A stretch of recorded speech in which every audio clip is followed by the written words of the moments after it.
Ya, di studio TV One ini sudah hadir Bang Arteria Dahlan yang saya turut bersimpati ya. Hadir tidak dilantik. Ya, pakaiannya jadi sporty Bang Terry. Ya, mantan anggota DPR kita. Seperti itu. Dan saya sudah tersambung dengan Bang Andre Rosiade yang hari ini dilantik. Saya mungkin mau nanya-nanya dulu Bang Andre, bagaimana kemudian hari ini pelantikan berjalan dengan sukses, aman, damai, saking damainya tidak sesuai prediksi. Kita pikir ada sedikit riak-riak ya ketika penentuan ketua DPR dan juga wakil ketua DPR. Tapi tampaknya begitu aman-aman saja, seakan-akan sudah ditentukan. Kalau kata pengamat kita di sini bentuk dari kompromi politik. Bang Andre. Ya, Caca, saya ingin menyampaikan bahwasanya nanti Terry bisa menambahkan bahwasanya memang alhamdulillah hari ini acara pelantikan anggota DPR RI, DPD RI, dan MPR RI berjalan dengan lancar dari pagi sampai siang tadi, dan sore ini tadi mulai 4:30 sore dan diakhiri menjelang sholat maghrib tadi. Ya, penetapan pimpinan DPR pun sudah selesai bahwa Mbak Puan terpilih menjadi ketua DPR RI dan didampingi oleh Bang Adis Kardir dari Golkar, Bang Dasko dari Gerindra, lalu ada Bang Cucun dari Nasdem, dan juga Bang Saan Mustafa dari Partai Nasdem. Dan itu memang sesuai aturan perundang-undangan dan ketentuan, di mana partai pemenang pemilulah yang berhak menjadi ketua DPR. Jadi tidak ada kompromi. Memang aturan mainnya seperti itu, Caca.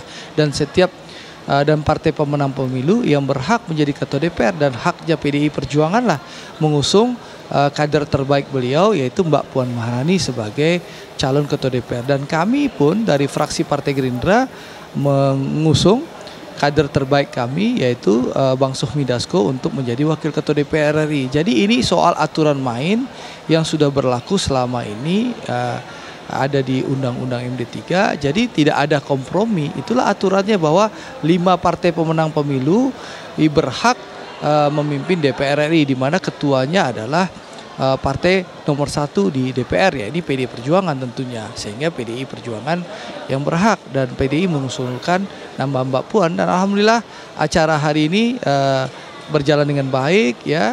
Tadi juga kita sudah mendengar setelah paripurna selesai, penetapan pimpinan DPR, Mbak Puan tadi sebagai ketua DPR didampingi oleh 4 wakil ketua DPR sudah melakukan konferensi pers, di mana komitmennya jelas bahwa DPR periode 2024-2029 akan memperbaiki kinerja, bahwa DPR akan menyerap aspirasi masyarakat, ya akan berjuang sepenuh hati agar ekspektasi masyarakat dan harapan masyarakat bisa terwujud. Seperti itu, Caca. Jadi tidak ada kompromi, itu sudah aturan mainnya seperti itu. Kalau Bang Andre Rosiade mengatakan bahwa tidak ada kompromi, apa yang ditunjuk hari ini sudah aturan main. Kalau Bang Terry tidak maju menjadi anggota DPR, bentuk dalam kompromi atau apa? Nggak ada. Apa dong berarti? Saya lakukan dengan penuh keyakinan. Gitu. Dan bagi saya kan pengabdian itu baik di dalam maupun di luar itu sama saja. Dan mudah-mudahan ya Tuhan bisa memberikan kesempatan saya di ladang pengabdian yang baru yang mungkin lebih bermanfaat bagi bangsa dan negara.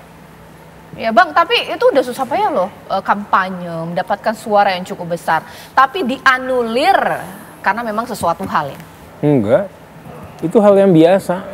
Di partai politik itu hal yang biasa. Kita ini kan petugas partai, ada manajernya yang tahu, yang masang, yang lagi pas ini dipasang siapa. Ya. Dan itu nggak masalah. Prof Juanda, Bang Terry dengan ikhlas mengatakan nggak ada masalah. Tapi dalam sudut pandang demokrasi kita, di mana suara diwakilkan untuk Bang Terry, tapi Bang Terry menganulirkan diri, itu demokratis nggak, Prof? Ya, dalam ketatanegaraan. Demokrasi semu saya kira. Jadi di luarnya kelihatan demokrasi, tetapi secara substansial saya mohon maaf Bang Terry, ya saya harus mengatakan itu tidak demokratis. Karena apa? Rakyat memilih beliau untuk supaya menjadi wakilnya. Ketika sudah terpilih misalnya, itu ternyata beliau tidak dilantik. Nah, persoalan kenapa beliau tidak dilantik sebenarnya itu kan persoalan politik internal partai. Tetapi sebenarnya rakyat menginginkan siapa? ya, tentu Bang Terry. Nah, ini saya katakan bahwa sebenarnya secara demokrasi, secara hukum yang saya pahami, beliau yang harus dilantik. Walaupun di situ memang di dalam konteks esensi partai politik memang ada peran dan kuncinya di partai. Tetapi seharusnya partai politik tidak boleh ya meng-cancel, meniadakan sebuah esensi demokrasi yang dilakukan oleh rakyat kita. Bang Terry, ini diskusi ya.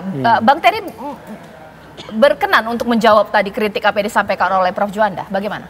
Ya, itu kan tergantung dari perspektif apa ya.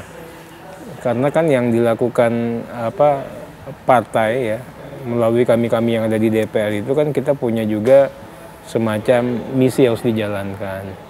Dan semuanya sama.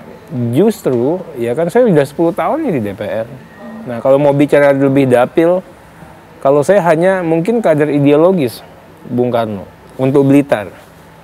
Kalau dilihat dari Mas Romi, itu kan nggak hanya kader ideologis, kader biologis, itu cucunya langsung. Artinya untuk membangun, untuk apa mungkin saya pikir lebih lagi. Tapi itulah ya, di partai kami ini itu hal yang biasa. Saya juga nanti minggu depan saya kan ke dapil, saya akan menjelaskan itu kepada semua pemilih kami untuk mengatakan sama baiknya, sama hebatnya. Itu loh. Dan mudah-mudahan saya pikir para pemilih juga bisa menerima. Ini rekan sejawat ya, ini Bang Andre Rosiade, boleh berikan komentar tidak sih? Berarti tidak bisa bertemu lagi dengan Bang Terry, tidak bisa berdebat, memberikan saran. Ini bagaimana nih? Bang Andre, boleh dong berikan komentar dengan tidak dilantiknya ini sahabat Bang Andre, Bang Terry.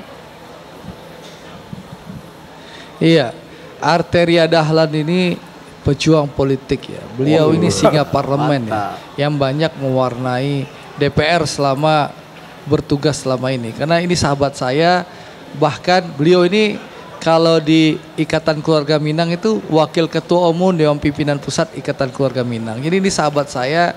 Menurut saya Arteria Dahlan sebagai pejuang politik, sebagai singa parlemen, meskipun tidak ada di parlemen saat ini, insya Allah dengan kapasitas, kualitas dan kemampuan, beliau pasti akan bisa berkontribusi untuk bangsa dan negara. Itu keyakinan saya. Bang Terry mau ditanggapi?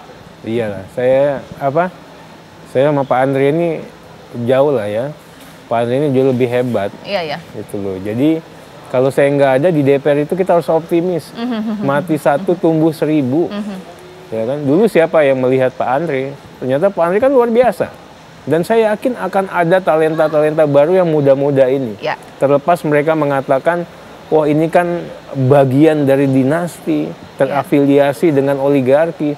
Tapi saya nggak melihat ke sana. Saya menyaksikan 5 tahun terakhir, anak-anak itu juga sama-sama hebatnya, mungkin lebih hebat dari kita-kita. Kalau kita berikan ruang, waktu, dan kesempatan bagi mereka, saya yakin lah.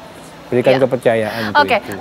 Kang Ujang, boleh dong diberikan komentar. Mereka yang sekarang ada di layar kita ini, elit ya, the ruling elite ya. Mereka yang memimpin, mungkin melaksanakan bentuk pemerintahan kita. Tapi ternyata ada aturan main yang tidak terlihat. Mulai dari Bang Terry tidak dilantik, penunjukan ketua dan juga wakil ketua. Apa bisa dijelaskan di sini? Ya tentu ada kebijakan partai yang itu menjadi kewenangan ya. Yang saya melihat ada sisi positif dan negatifnya. Sisi positifnya mungkin partai punya kebijakan spesial khusus ya untuk biasanya mohon maaf ya mengamankan dari katakanlah petinggi partai itu atau orang dekatnya dari ketua umum, dan itu fakta terjadi. Oleh karena itu saya melihat sebenarnya begini, ini demokratisasi yang menurut saya kurang sehat ketika ada kandidat yang terpilih, misalkan Bang Terry gitu ya. Lalu tanda petik ya Bang, ini kritik ya, kritik sosial dari kita. Lalu tiba-tiba mundur ya kan? Ya, mundur dan tidak dilantik, dan itu terjadi di banyak partai. Ini menjadi persoalan. Sama juga misalkan saya analogikan juga dengan banyaknya ketua umum yang suruh mundur seperti Partai Golkar. Ini menjadi persoalan dalam demokrasi. Oleh karena itu kita tata betul baik-baik.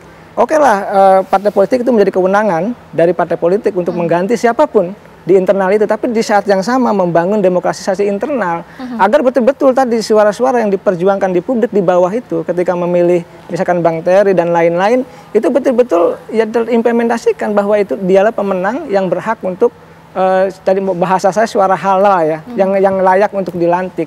Ini yang mesti didorong itu, karena begini, begitu misalkan ada tokoh figur pemenang lalu ketua partai menginginkan yang nomor 4 yang jadi atau yang nomor 5 yang jadi, akhirnya kan dalam nomor 1, 2, 3, 4 suruh mundur. Nah ini menjadi menurut saya kurang sehat dalam konteks membangun demokrasi. Oke, baik. Nanti sesaat lagi nih pasti Anda juga tunggu-tunggu karena saya sampai sekarang belum dapat jawabannya pemirsa. Ketika Puan Maharani dilantik menjadi Ketua DPR, apakah ini memang serta-merta untuk melaksanakan Undang-Undang MD3 atau menjadi pertanda bahwa PDIP masuk dalam gerbong koalisi pemerintahan Prabowo Gibran? Sesaat lagi.